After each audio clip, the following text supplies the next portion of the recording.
وطن دوستی محبت بر وطن بر سرزمین است. وطن دوستی صداقت بر وطن بر این زمین است. غرور این وطن کوه است و ما در سایه مهرش. سرور این چمن روح است و ما در پایه مهرش. برای آب و خاک و دامن امروز و فردایش بباید زندگانی را نمودن امر پهنایش. وطن آغاز و انجام و شکوه جاودان ما. با فرمان تو سر دادن ضمیر آرمان ما.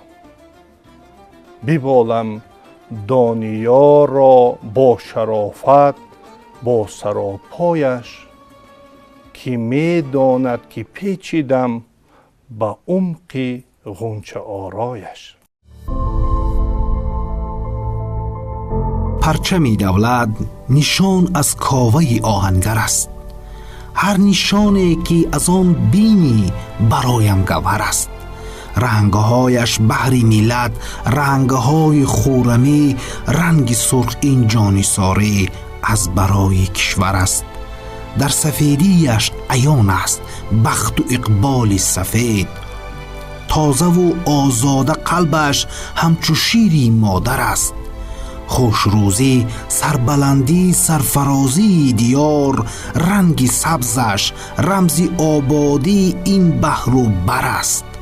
تاج و هفت اختر نشانی ما ز تاریخی کهن، بین پرچم‌های دیگر از همه بالاتر است. دانیارا این لیوای درفشان را قدر کن، احترامی رمز دولت احترامی کشور است. پیشرفت علم و فرهنگ یار استقلال ماست. صلح و آسایش برای کار استقلال ماست. صاحب دولت شدن در این جهان چرخزن مایه اکرام و افتخار استقلال ماست. مرد آزاد، مرز آباد، انکشاف کشورم، روزی بر ملک جنتوار استقلال ماست.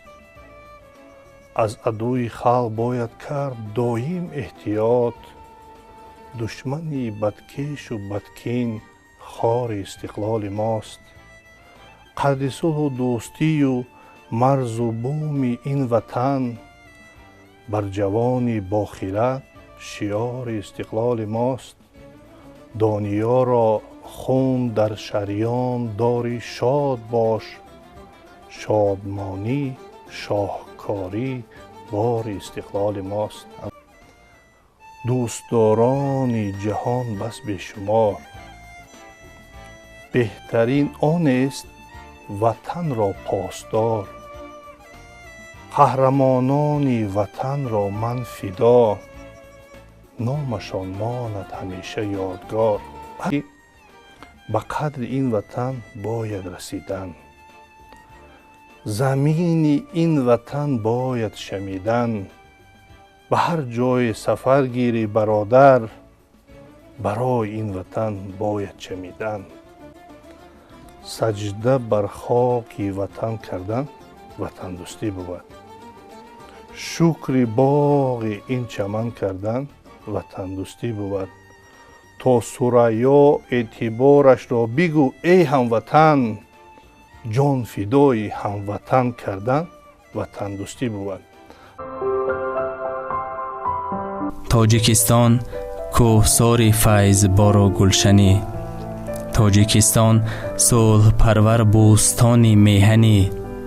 بحر علم و تندرستی و فضای خرمی، بر همه فرزندهایت راستی مهرافکنی.